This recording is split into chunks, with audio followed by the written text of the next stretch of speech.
Hi, this is Todd Katcher with the Digital Dealership System, and in this video we're going to talk about how the trade process in your dealership is broken and is costing you money.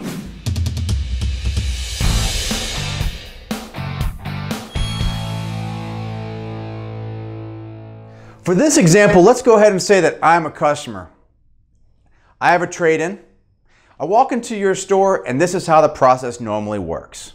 Basically, walk in the store, tell the person up front, I have a trade-in. Say walk around, kind of an awkward type of thing going on, gotta wait for somebody, and then a salesperson comes out and gives me a bunch of questions. I gotta give an ID, I gotta do all this stuff. I just want to trade in. Already you're starting off in this adversarial conversation with somebody where it's a combative situation. It's not going well from the beginning. There's no positive reinforcement. There's no difference from 20 years ago. It's the same thing. What are you doing differently?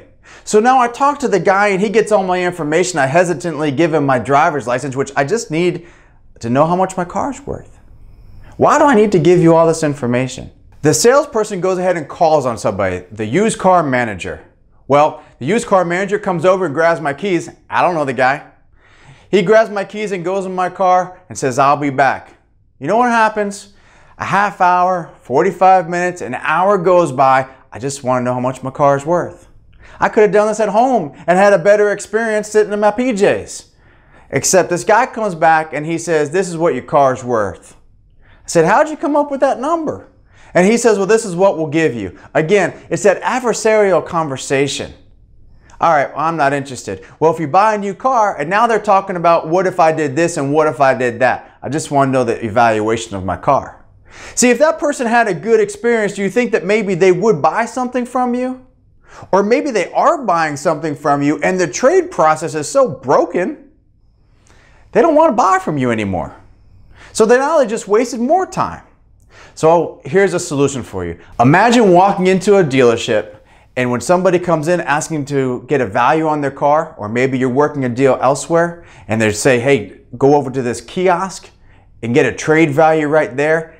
Or maybe let me show you the kiosk and show you trade value right there. Or maybe you have a service customer who wants to get trade value. Or maybe you do what one of our dealerships did and create a trade-in marketplace, a trade-in area, a trade-in specific area of your store for trade-ins. Walk up to the kiosk, the customer puts in their information, and they not only get a printout, they also get something in their email that they could use at any time. Now, you didn't ask them any information, they put all in themselves. That's the digital age. So now they're getting an evaluation done by a third party, which seems much more legitimate. It's 10 times more legitimate than the guy that walked around my car and assessed it, which made me feel uncomfortable. And now I have their data in my CRM that I could follow up with them should they choose not to purchase a new car or trade in that car today. Which way do you think is going to have better CSI, increase your sales, and also increase just how much your staff like to do trade-ins?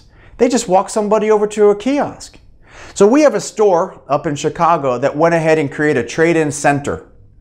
That trade-in center right now, they're doing 10 times as many trades as they did before.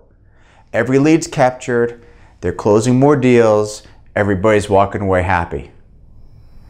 Next time you're thinking about doing a trade, consider the process and how that impacts not only your store and your staff, but also the customer experience.